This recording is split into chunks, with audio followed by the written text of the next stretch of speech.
Good morning, all. I hope you are doing well and also continuing with your studies. Okay, so tests that provide information on the functioning of particular organs are often grouped together as organ function test. Such group tests include test of kidney, liver, and thyroid function. So to continue with the series of lectures of organ function test, I'll take up thyroid function test today, and for this particular lecture I'll tell you the competency and my specific learning objectives. So these are the competencies covered: BI 6.13, 14 and 15, and my specific learning objectives for this particular lecture will be that you should be able to enlist the hormones produced from thyroid. You should be able to tell their mechanism of action. You should be able to describe and discuss the disorders associated with thyroid hormone dysfunction. And you should be able to enlist the various thyroid function tests done and also interpret the test findings. Starting with a brief review of thyroid gland, the thyroid is a butterfly-shaped gland located in front of neck, just above the trachea. The fully developed thyroid gland in a human is composed of two lobes connected by a thin band of tissue, the isthmus, which gives the gland the appearance of a butterfly. Anatomically and embryologically, the thyroid gland is two glands in one. Why? Because there are thyroid follicular cells that produce thyroid hormones and parafollicular or C cells that secrete calcitonin. In this lecture I won't be talking about calcitonin because probably you have read that in calcium metabolism or calcium homeostasis. And just to recapitulate about calcitonin, it doesn't have a physiological role in maintaining calcium levels in the body, serum calcium levels. The role of calcitonin comes into play only when it is produced in excess in cases of medullary carcinoma of thyroid. Okay, coming back to the anatomy. So this figure here shows you the basic unit of thyroid gland, which is the follicle. It is composed of thyroid follicular cells surrounding the colloid, which is composed predominantly of thyroglobulin, which is a glycoprotein. Outside the follicular cells is a basal lamina. There are apical and basolateral poles of the follicular cells, and tight junctions are present between the follicular cells. One thing that I would like to emphasize here is that the height of the follicular cells reflects their biochemical activity. So greater their height, the more thyroid hormone synthetic activity is occurring. Now, parafollicular cells or the C cells that secrete calcitonin, they can be found beneath or outside the basal lamina. Also between the follicles are present capillaries and fibroblasts. Now talking about synthesis of thyroid hormones, the fetus is dependent on the transplacental passage of maternal thyroid hormone for the first half of the gestation. That is the reason it is said that maternal hypothyroidism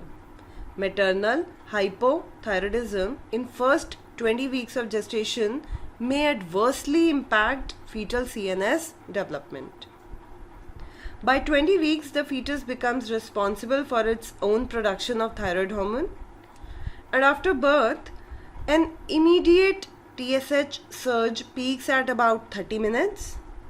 T3 and T4 rapidly rise, peaking at about 24 hours after delivery.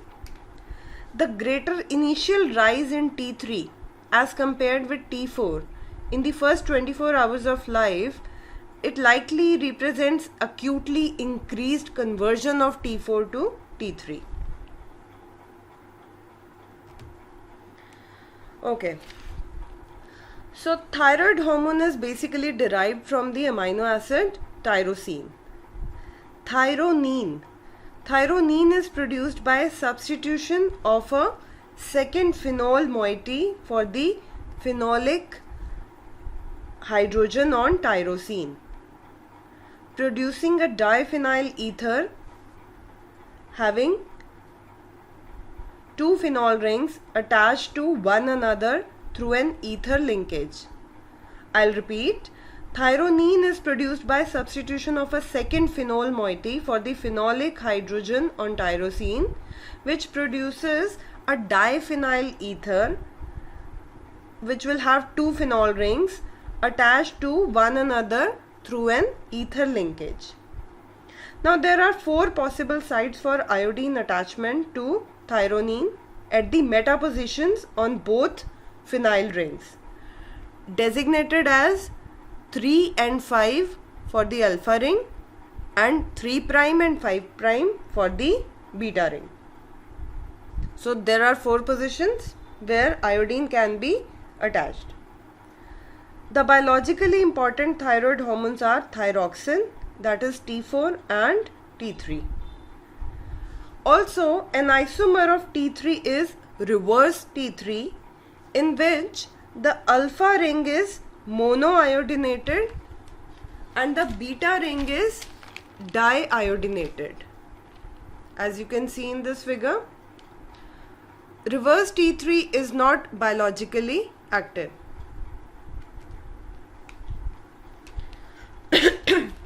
So products of thyroid gland are basically monoiodotyrosine, diiodotyrosine, which are produced in which are present in very less concentration, released in very less concentration in plasma. Then you have thyroid hormone, that is T4, which has 4 iodine atoms, and triiodothyronine, which is produced from T4 only after a deiodinization. And there is reverse T3, in which alpha ring bears 1 iodine and beta ring is diiodinated. Now the major product of the thyroid gland is T4 and 10 times less T3 is produced. T3 is the principal active thyroid hormone. You have to remember this, that T3 is the principal active thyroid hormone. And although a small amount of T3 is secreted directly by the thyroid gland, most of T3, approximately 80%, is derived from T4 by deiodination in peripheral tissues, particularly the liver, kidneys and muscle, catalyzed by selenium containing enzyme called iodothyronine deiodinase. I'm sure you must have read in selenium metabolism when you read about microminerals that deiodinases are one of the enzymes which contain selenium. So I'll stress upon here again that T3, most of it, that is 80%, is derived from T4 by deiodination in peripheral tissues, and the reaction is catalyzed by selenium containing iodothyronine deiodinases. Now this T3 is 3 to 4 times more potent than T4, and both T3 and T4 are extensively protein bound. Some 99.98% of T4 and 99.66% of T3 are bound principally to a specific thyroxine binding globulin, TBG. So most of the thyroid hormone is bound to a specific protein called TBG, thyroxine binding globulin, and to a lesser extent to prealbumin, which we also call as thyroxine binding transthyretin, and to an extent to albumin also. So 3 proteins that bind to T3 and T4 are TBG, that is thyroxine binding globulin, prealbumin and albumin. This is in order of their significance. So now this slide, this figure basically shows you gives you a broad view of metabolism of thyroid hormones. So let's see how does this happen. Dietary iodine is trapped by the thyroid as iodotyrosin moieties on thyroglobulin, that is TGLOB, if you can see in the figure. So dietary iodine is trapped by the thyroid as iodotyrosin moieties on thyroglobulin by a process known as organification. Proteolysis releases triiodothyronine, that is T3, and thyroxine, that is T4, into the plasma, and other iodine derivatives, that is monoiodotyrosine and diiodotyrosine, they are recycled via dehalogenase. T4 is metabolized to T3 in liver and other tissues by deiodinases. The liver also generates glucuronides that are excreted into the gut and form part of the enterohepatic cycle, and excess of iodine is excreted by the kidney. So this was just to give you a broad view of how thyroid hormone is synthesized. Let's see in detail how it is synthesized in next slide. So the adult human thyroid secretes on an average 94 to 110 microgram of T4 and 10 to 20 microgram of T3 daily. And the major regulator for this process is TSH, that is thyroid stimulating hormone or thyrotropin, secreted from pituitary, anterior pituitary, which regulates the production of several enzymes in the synthetic pathway. Now the first step in thyroid hormone synthesis is the sequestration of iodide into the thyroid gland. So you can very well say that iodine is a basic requirement for thyroid hormone synthesis. That is the purpose why our salt is fortified with iodine. And of course you must have heard about iodine deficiency induced goiter. So the first step in thyroid hormone synthesis is the sequestration of iodide into the thyroid gland. And I would like to emphasize here that iodine is relatively scarce in unsupplemented diets, and lack of dietary iodine is the major cause of hypothyroidism worldwide. If it is not iodine deficiency, then it could be Hashimoto's or any lymphocytic thyroiditis, but iodine deficiency, it's the major cause of hypothyroidism worldwide.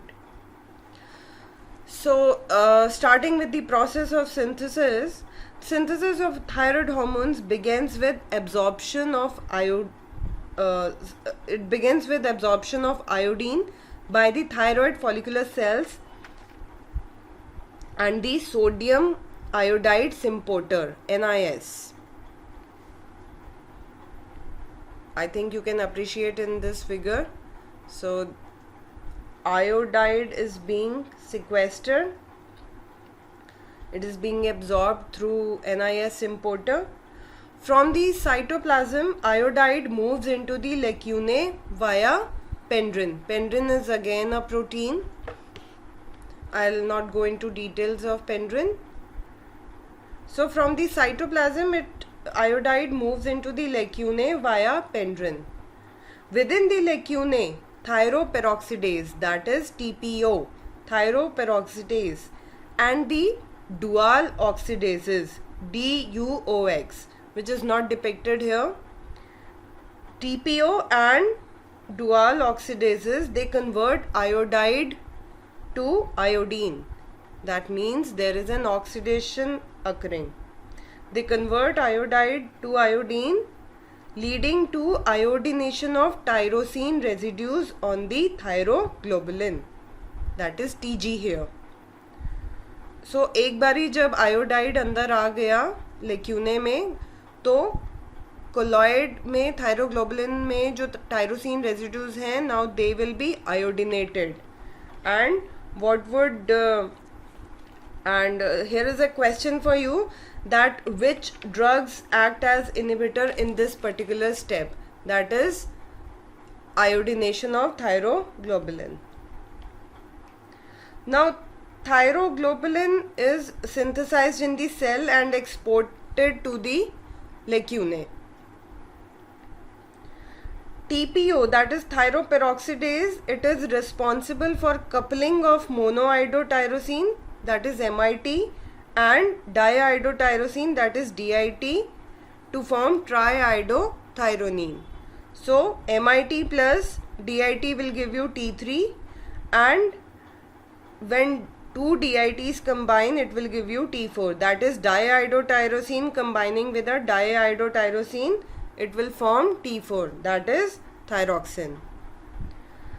Upon uptake of iodinated thyroglobulin containing T4 and T3 and fusion of this phagosome-like vesicle with a primary lysosome, TG is degraded in a secondary lysosome, releasing T4 and T3 into the circulation, and MIT and DIT, they undergo deiodination via a dehalogenase to recycle the iodine for new hormone synthesis. So I think you can make out from here that MIT and DIT, they are not much released into the circulation. Whatever it is there, it is used to recycle the iodide by the action of this enzyme called dehalogenase. Now coming to peripheral metabolism of thyroid hormones and their mechanism of action. The peripheral metabolism of thyroid hormones is very complex, and as I said, deiodinases, they remove iodine moiety from T4 to make T3, and there are three homodimeric deiodinases, D1, D2 and D3. Approximately 40% of T4 is deiodinated to T3 by D1 or D2, and about 45% is deiodinated for reverse T3 formation by D1 or D3. So T3 and reverse T3 both will be synthesized from T4 only by deiodinization, and this table gives you the brief description about various deiodinases. You don't have to go into detail of this. One important thing here is therapeutically D1, that is deiodinase 1, it is inhibited by propyl thiouracil, which is used to treat hyperthyroidism. I'll repeat, therapeutically D1 is inhibited by propyl thiouracil, which is used to treat hyperthyroidism. About mechanism of action, T3 binds to specific intranuclear thyroxine receptors to exert its hormonal effects, and in humans, thyroid hormone upregulates the expression of growth hormone, myelin basic protein, the alpha myosin heavy chain, while it downregulates the expression of the TSH beta chain synthesis, thus contributing to negative feedback. About thyroid hormone receptors or TRs, these are members of the steroid hormone supergene family, and they serve as transcription factors that include domains for DNA binding, T3 binding and transactivation. T3 binds to the TRs, thyroid hormone receptors, with 15-fold greater affinity than T4. The TRs form heterodimers with retinoid X receptors, RXR, to interact with the thyroid response elements in DNA. About this, more about mechanism of action, you will read in when you read about hormones and signal transduction and mechanism of action. I think that this will be more clear to you then. Okay, moving on to the next slide. Coming to the biological functions of thyroid hormone. I'm sure most of the functions you are already acquainted with. So thyroid hormones, they enhance many intracellular events and promote differentiation and growth. At the molecular level, thyroid hormones increase oxygen consumption in tissues via increased membrane transport, that is cycling of sodium potassium ATPase with increased synthesis and consumption of ATP. Thyroid hormones enhance mitochondrial metabolism. They stimulate mitochondrial respiration and oxidative phosphorylation, regulate calorie genesis and metabolic rate, increase sensitivity to catecholamines with increased heart rate and myocardial contractility. They increase synthesis as well as degradation of cholesterol and triglycerides. For example, regulation of LDL receptor expression by the liver. They increase vitamin requirements. Thyroid hormones regulate calcium and phosphorus metabolism, stimulating bone turnover, so resorption more so than mineralization. And they regulate and promote normal growth and development in fetus, neonates, children and adults. Also, thyroid hormone regulate and promote neurologic function. Thus, the action of thyroid hormones increase demand for coenzymes and vitamins. All the actions which I mentioned are typically magnified in patients with hyperthyroidism and suppressed in patients with hypothyroidism. Now, we'll talk about regulation of thyroid hormone production. So, this figure shown here, it shows the metabolic control of thyroid hormones, which is operated by a negative feedback system and involves the hypothalamus, the pituitary and the thyroid follicular cells. One thing to be noted here is that in contrast to other hypothalamic anterior pituitary target organ systems that utilize a negative feedback system, however, the major site of thyroid hormone feedback is at the level of anterior pituitary thyrotropes, not at the level of the hypothalamus. So one thing that is in stark contrast here is that the major regulation, the major site of thyroid hormone feedback is at the level of anterior pituitary, not hypothalamus. So let's understand this regulation.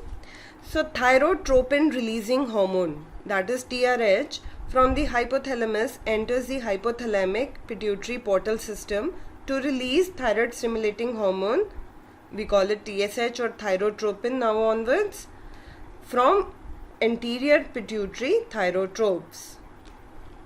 Now TSH stimulates the release of T4 and T3 from the thyroid gland.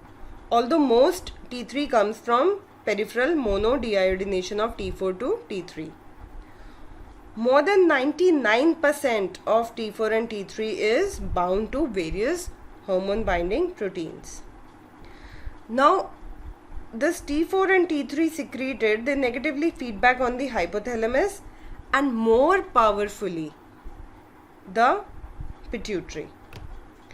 T4 and T3 enter into target tissues where T4 is converted to T3 with T3 binding to the thyroid hormone receptors, that is TR.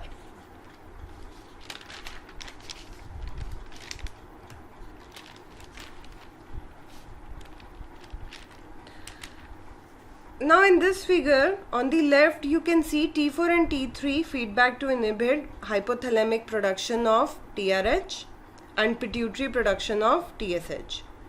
TSH stimulates the thyroid gland production of T4 and T3.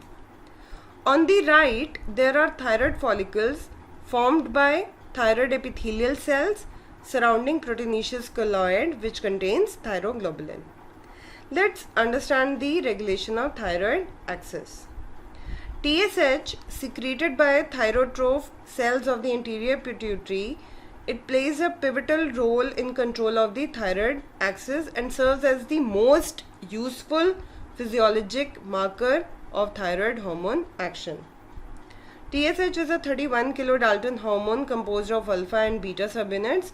The alpha subunit is common to other glycoprotein hormones like LH, FSH and HCG, and whereas TSH beta subunit is unique to TSH. The thyroid axis is a classic example of an endocrine feedback loop. Hypothalamic TRH stimulates pituitary production of TSH, which then stimulates thyroid hormone synthesis and secretion. Thyroid hormones acting predominantly through thyroid hormone receptor TR beta 2 feedback to inhibit TRH and TSH production. And the set point in this axis is established by TSH. TSH is the major positive regulator of TSH synthesis and secretion. Peak TSH secretion occurs about 15 minutes after administration of exogenous TRH, dopamine, glucocorticoids, somatostatin. They suppress TSH but are not of major physiologic importance except when these agents are administered in pharmacologic doses. Now, reduced levels of thyroid hormone increase basal TSH production and enhance TRH mediated stimulation of TSH. High thyroid hormones levels rapidly and directly suppress TSH gene expression, secretion and inhibit TRH stimulation of TSH, indicating that thyroid hormones are the dominant regulator of TSH production. Like other pituitary hormones, TSH is released in a pulsatile manner and exhibits a diurnal rhythm. Its highest levels occur at night. TSH has a relatively long plasma half-life of about 50 minutes and consequently single measurements of TSH are adequate for assessing its circulating level.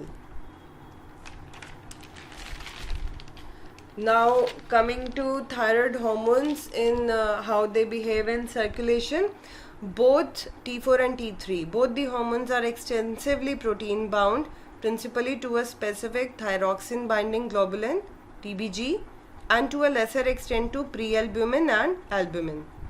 TBG is approximately 1/3 saturated at normal concentrations of thyroid hormone, and it is generally accepted that only the free non-protein bound thyroid hormones are physiologically active.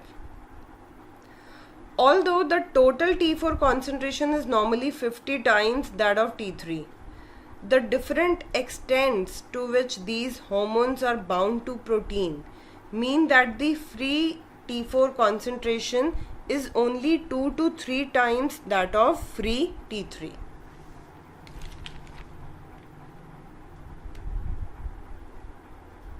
Now, talking about thyroid hormone binding proteins, the precise physiological function of TBG, that is thyroxine binding globulin, is unknown, and individuals who have a genetically determined deficiency of the protein show no clinical abnormality.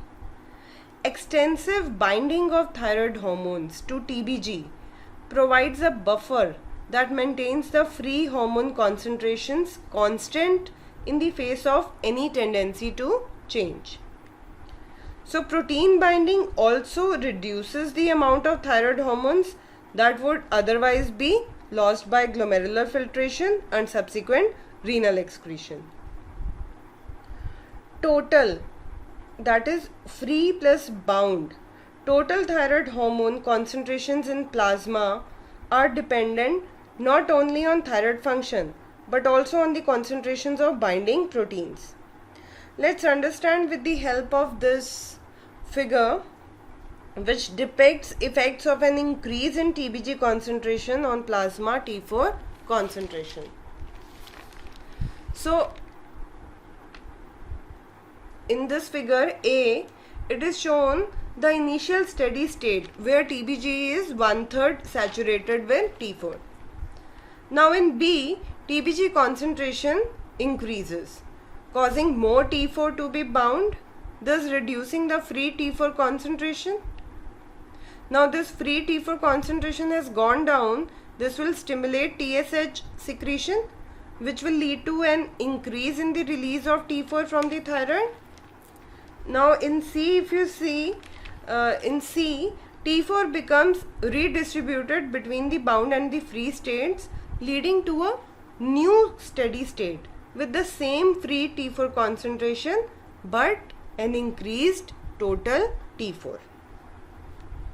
I hope you can realize the importance of the thyroid hormone binding proteins here. So this is a matter of considerable practical importance, as changes in concentrations of the binding proteins occur in many circumstances, causing changes in total hormone concentration but not necessarily in those of the free hormones. Furthermore, certain drugs, for example salicylates and phenytoin, they displace thyroid hormones from their binding proteins, thus reducing total but not free hormone concentration once a new steady state is attained.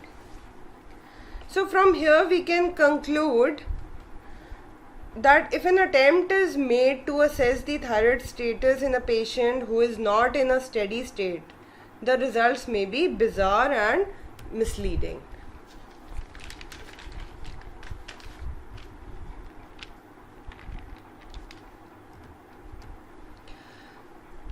So we have already studied that T4 binds to thyroxine binding globulin, thyroxine binding prealbumin, or we call it as transthyretin and albumin. T3 binds almost exclusively to TBG and albumin. And TBG is a 395 amino acid glycoprotein with one iodothyronine binding site. And increased concentrations of TBG,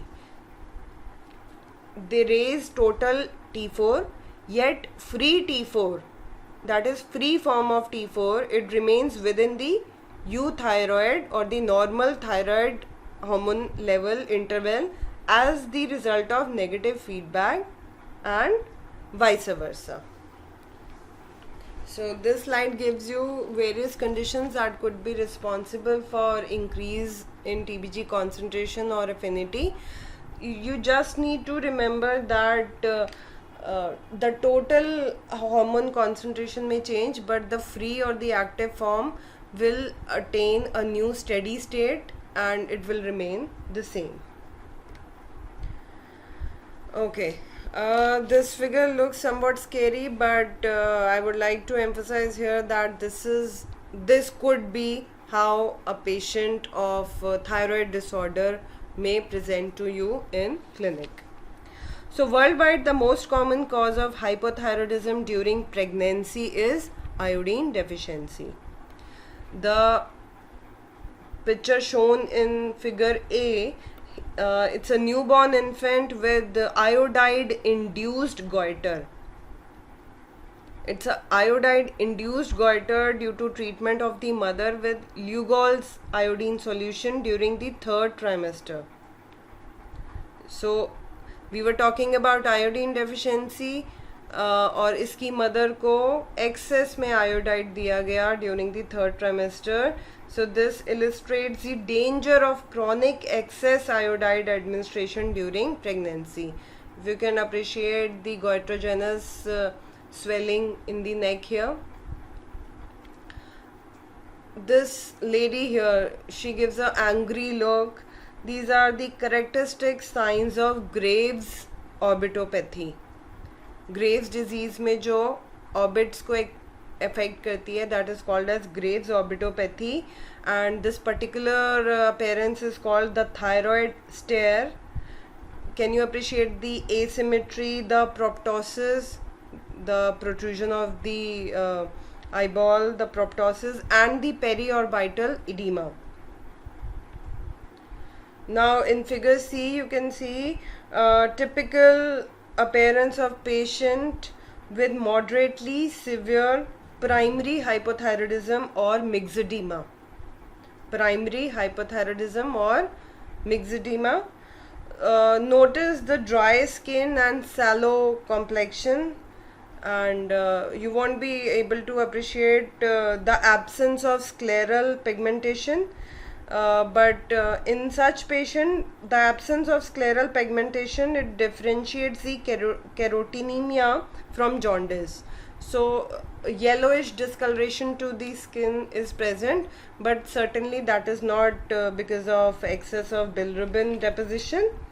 So both the individuals here in figure C, figure C part A and B, so both the individuals demonstrate periorbital myxedema, and the patient in the adjacent image, the patient in the adjacent image, he illustrates the loss of the lateral aspect of the eyebrow, sometimes termed as Queen Anne's sign. That finding is not unusual in the age group that is commonly affected by severe hypothyroidism and should not be considered to be a specific sign of this condition. Okay. So, coming to clinical disorders of thyroid gland, because the signs and symptoms of thyroid dysfunction are extremely variable, thyroid function studies are often measured in clinical practice. An enlarged thyroid gland, that is goiter. Minded, goiter, you cannot say it's due to thyroid hormone deficiency or thyroid hormone excess. Goiter is simply an enlarged thyroid gland.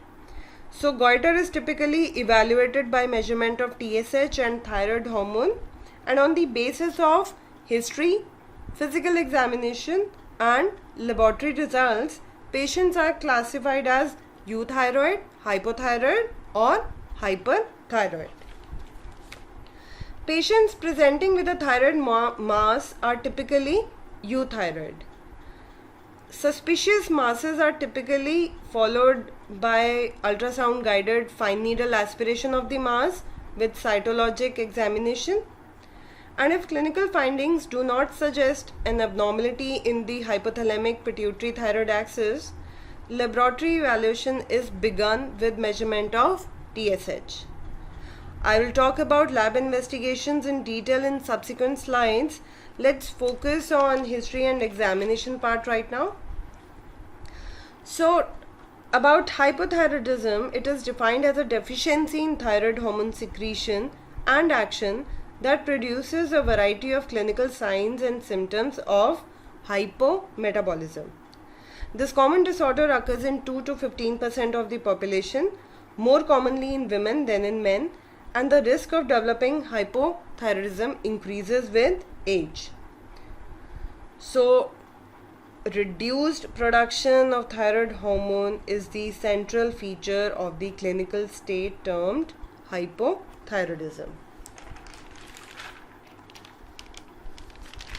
I would still repeat, reduced production of thyroid hormone is the central feature of the clinical state termed hypothyroidism, and permanent loss or destruction of the thyroid through processes such as autoimmune destruction or irradiation injury is described as primary hypothyroidism.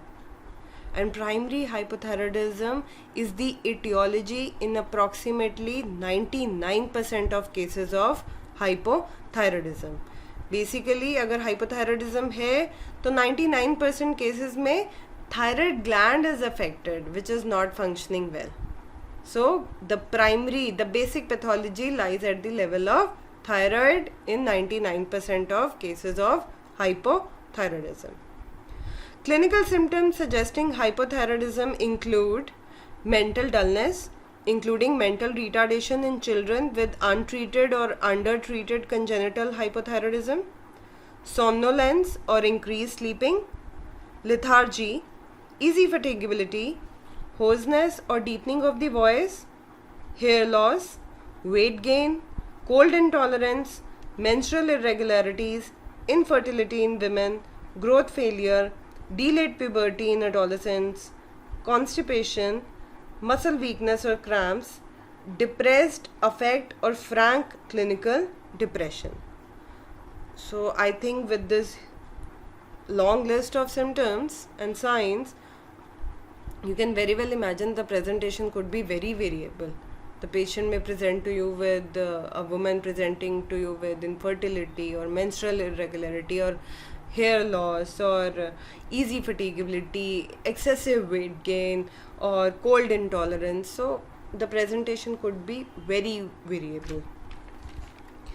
Now the physical signs that are compatible with hypothyroidism include bradycardia, decreased pulse pressure, cool and or dry skin, puffy eyes, loss of the outer lateral eyebrows, delayed relaxation phase of reflexes, myopathy, carotenemia, occasional galactorrhea, radiologic evidence of delayed bone age in children, and in case of severe hypothyroidism, which is not usually seen nowadays because उससे पहले ही problem address हो जाती है.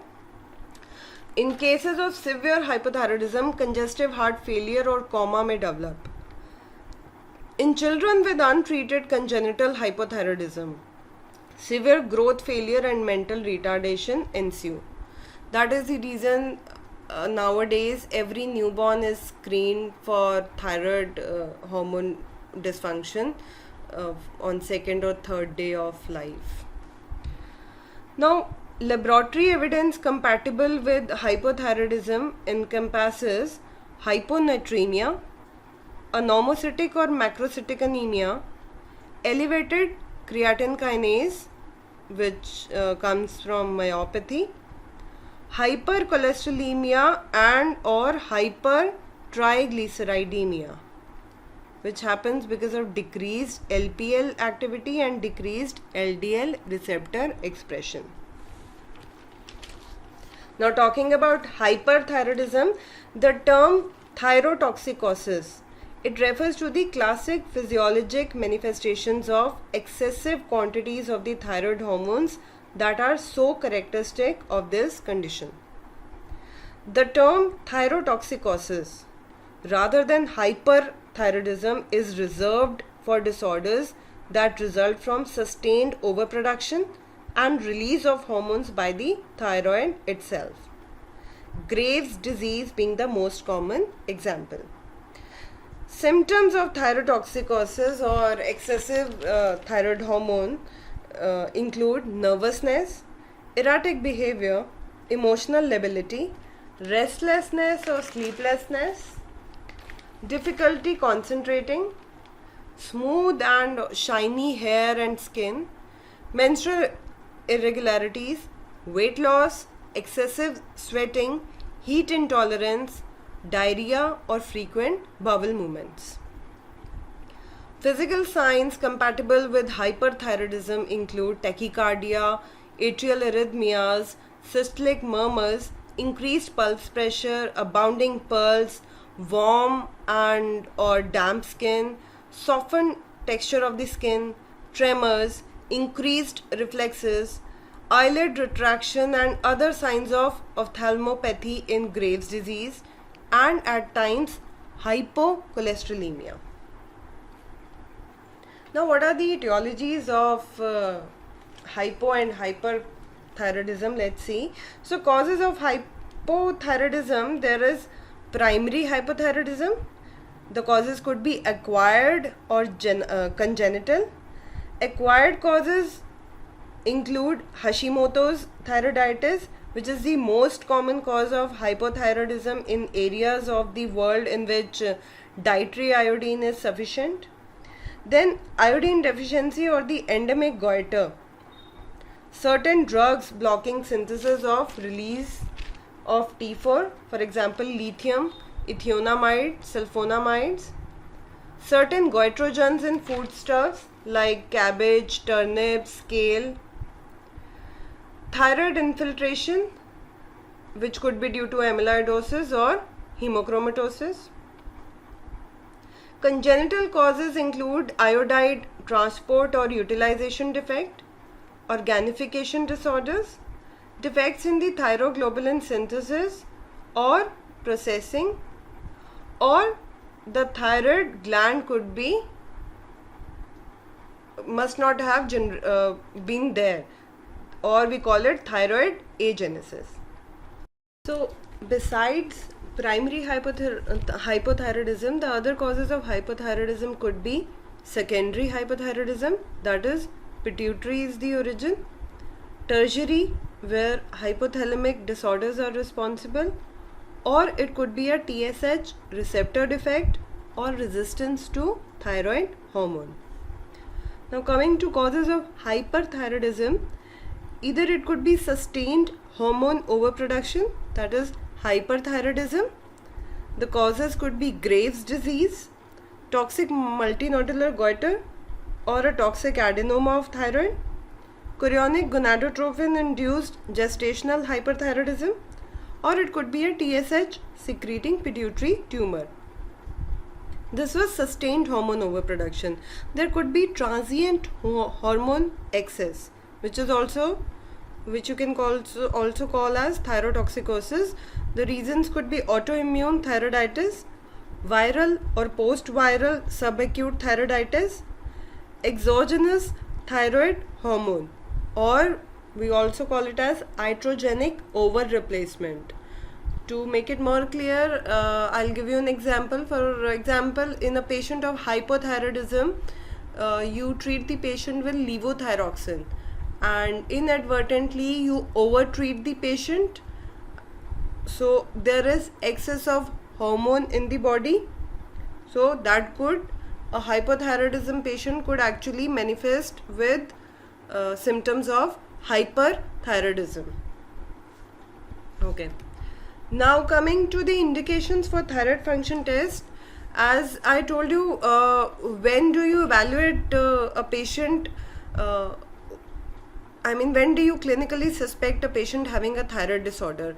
As you must have seen in previous slides that I showed you, those figures, if the patient presents you like that, and of course I told you various signs and symptoms of hyperthyroidism as well as hypothyroidism.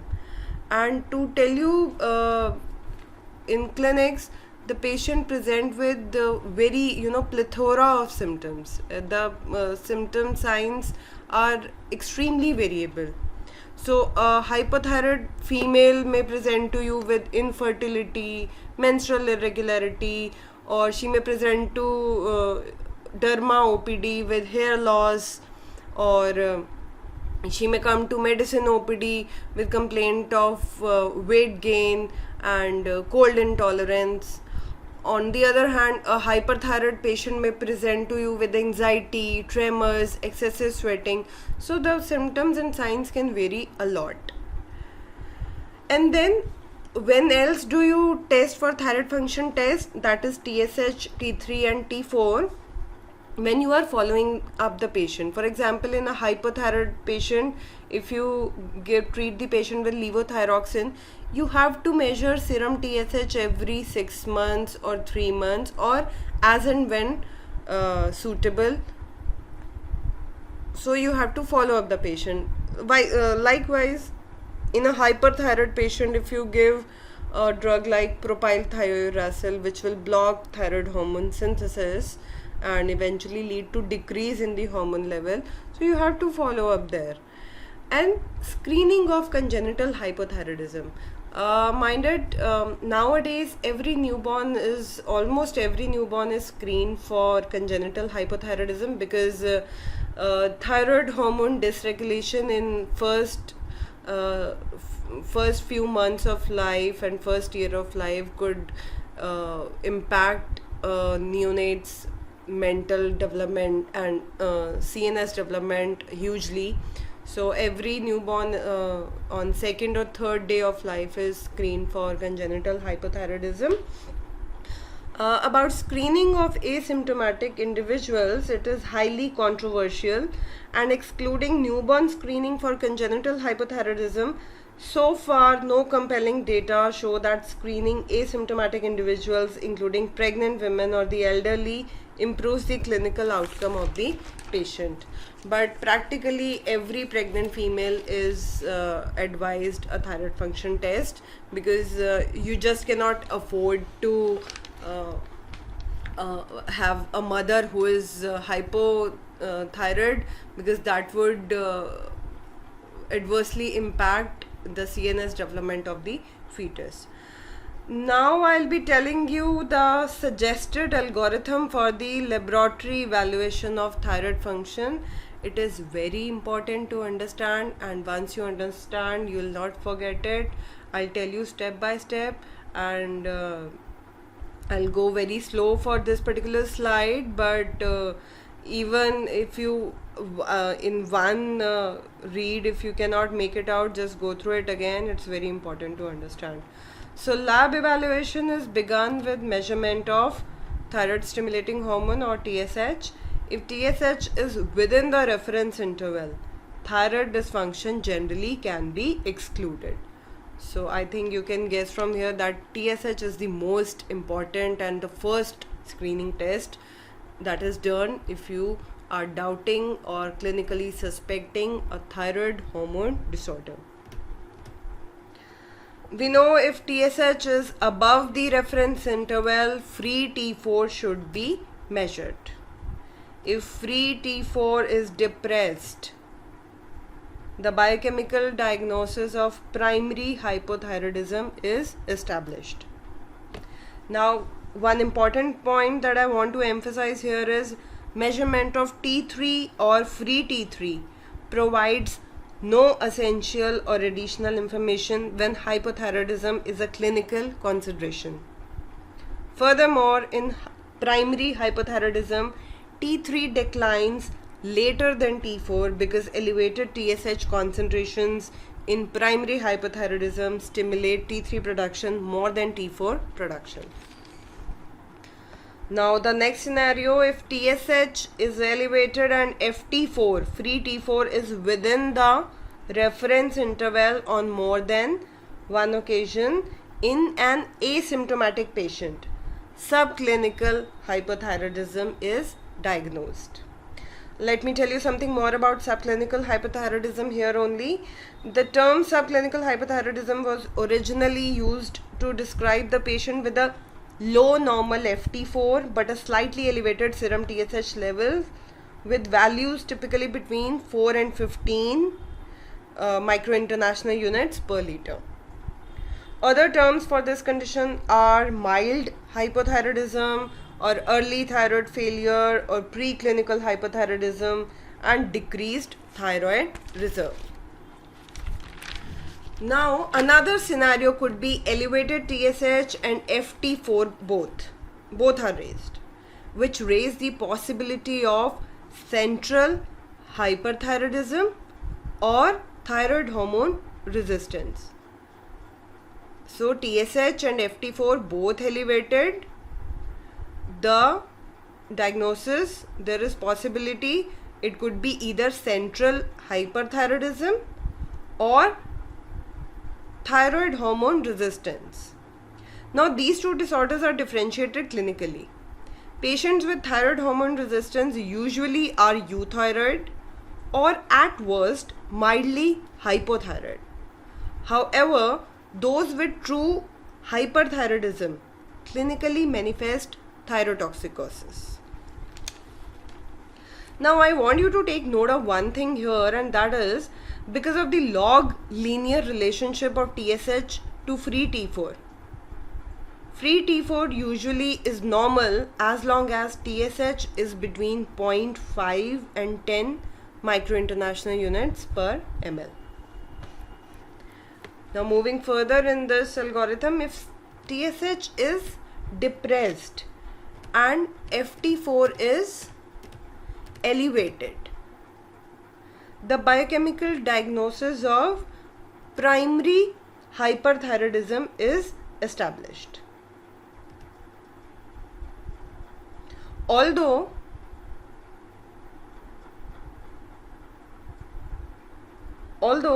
total T3 can be measured at this point and is expected to be greatly elevated, this value should not change the diagnosis or the initial therapy. Now, if TSH is depressed and free T4 is within the reference interval, T3 should be measured in search of T3 toxicosis. Total T3 measurements are favored over free T3 measurements because total T3 measurements are both more accurate and less expensive than free T3 measurements. And if TSH is depressed, FT4 is normal, T3 is elevated, the diagnosis of T3 toxicosis is established. Now, if TSH is depressed and both FT4 and T3 are normal on more than one occasion, subclinical hyperthyroidism is diagnosed. I'll repeat, if TSH is depressed and both FT4 and FT3 are normal on more than one occasion, subclinical hyperthyroidism is diagnosed. This assumes that causes of TSH suppression such as high dose glucocorticoids and dopamine have been excluded.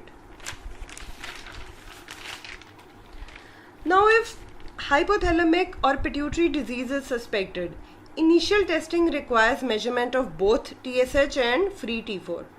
And free T4 is used to establish the presence of biochemical euthyroid state, hypothyroidism or hyperthyroidism. When FT4 is low and TSH is low or normal, central hypothyroidism may be present. So this was the algorithm to tell you how you go about a patient where you clinically suspect a thyroid hormone disorder. And I think you can make out from this algorithm that TSH is the most important and first test that should be done if you are getting a thyroid hormone disorder, a thyroid hormone function assessed, and then FT4 should be done. But what we see in clinical practice, they order thyroid function test in one go. I don't know what logic physicians apply here, but certainly this is a waste of resources. So moving to the next slide, there are certain autoantibodies which are present in certain disorders. Like I told you, Hashimoto's thyroiditis, which is chronic lymphocytic infiltration of thyroid gland, and if not iodine deficiency, it is the most common cause of primary hypothyroidism, 90% of the cases. So, in synthesis of thyroid hormone, we saw that iodide is oxidized or organified to an iodine radical by TPO enzyme, that is thyroperoxidase. TPO catalyzes monoiodination of thyroglobulin tyrosines to monoiodotyrosine, that is MIT, and further diiodination of tyrosine forms DIT, that is diiodotyrosine. After thyroglobulin is iodinated to form MIT and DIT, TPO also catalyzes the coupling reactions to produce T4 and T3. And the other autoantibodies that can be seen in various disorders are antibodies against thyroglobulin. There could be antibodies against thyroid microsomes. Then autoantibodies could also be seen against TSH receptor. So let's see what are these disorders. I'll not go into detail of antibodies because these are not asked at your level. at undergraduate level, but I'll just enumerate. So the diagnosis of Hashimoto's thyroiditis is supported by recognition of autoantibodies against TPO and thyroglobulin. 90% of patients with chronic lymphocytic thyroiditis, which is the histologic description of Hashimoto thyroiditis, they have anti-thyroperoxidase antibodies, anti-thyroid microsomal autoantibodies, and or anti-thyroglobulin autoantibodies. And in Graves' disease, which is a state of thyrotoxicosis, usually both TSH receptor stimulatory autoantibodies, TSIs, and TSH receptor binding inhibitory autoantibodies, that is TBII, both are seen. So this was part 1 of the class about thyroid function test. In the subsequent lecture, I'll talk about analytical methods to measure TSH or thyrotropin and thyroid hormones. Thank you.